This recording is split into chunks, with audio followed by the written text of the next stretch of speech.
आंवला नवमी किस दिन है? आंवला नवमी की व्रत कथा क्या है? इसका क्या महत्व है? और इस दिन किस प्रकार से पूजा करें कि हमें पुण्य फलों की प्राप्ति हो? राधे राधे, जय श्री कृष्णा। मैं अपने चैनल में आप सभी दर्शकों का हार्दिक अभिनंदन और स्वागत करती हूँ। आपका दिन शुभ और मंगलमय हो। देव उठनी एकादशी से 2 दिन पहले आंवला नवमी का पर्व मनाया जाता है, जो कि कल मनाया जाएगा। 21 तारीख को माना जाता है कि आंवला के पेड़ में स्वयं भगवान श्री हरि विष्णु निवास करते हैं। इसीलिए इस दिन विधिवत पूजा करने से कई पुण्य फलों की प्राप्ति होती है। वैसे भी कार्तिक मास का बहुत अधिक महत्व है, क्योंकि इस माह में बहुत बड़े व्रत त्योहार आते हैं। कार्तिक मास के शुक्ल पक्ष की नवमी तिथि को अक्षय नवमी या आंवला नवमी के नाम से जानते हैं। इस दिन भगवान विष्णु के साथ आंवले के पेड़ की भी विधिवत पूजा अर्चना की जाती है। माना जाता है कि सांवले के पेड़ में भगवान श्री हरि विष्णु निवास करते हैं। इसी कारण अच्छे स्वास्थ्य और सुख समृद्धि के लिए आंवले के पेड़ की पूजा करते हैं। इसके साथ ही सपरिवार पेड़ के नीचे बैठकर सात्विक भोजन करते हैं। ऐसा माना जाता है कि आंवला नवमी के दिन व्रत रखने के साथ आंवले के पेड़ की पूजा करने से सभी पापों से मुक्ति मिल जाती है। तो आंवला नवमी में आप भी कीजिएगा आंवले के पेड़ का पूजन।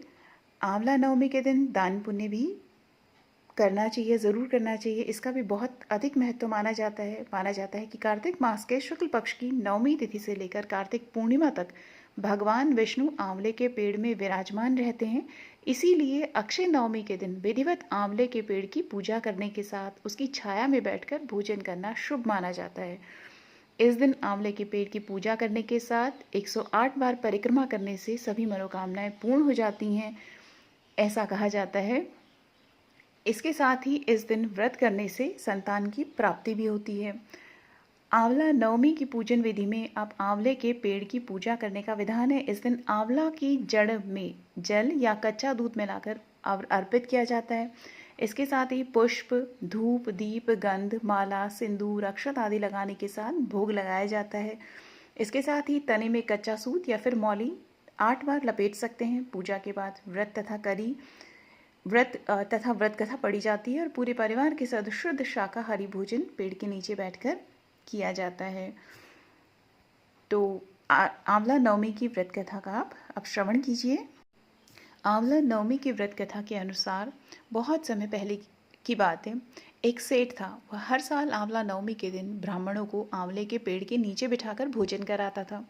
इसके साथ ही वो सोना, चांदी आदि जो है वो देता था भेंट में। लेकिन यह सब चीज़ें सेठ के बेटों को बिल्कुल भी अच्छी नहीं लगती थी। ऐसे में वह अपने पिता से खूब झगड़ते थे। इन सब चीज़ों से तंग आकर सेठ ने घर छोड़ दिया और दूसरे गांव में जाकर बस गया।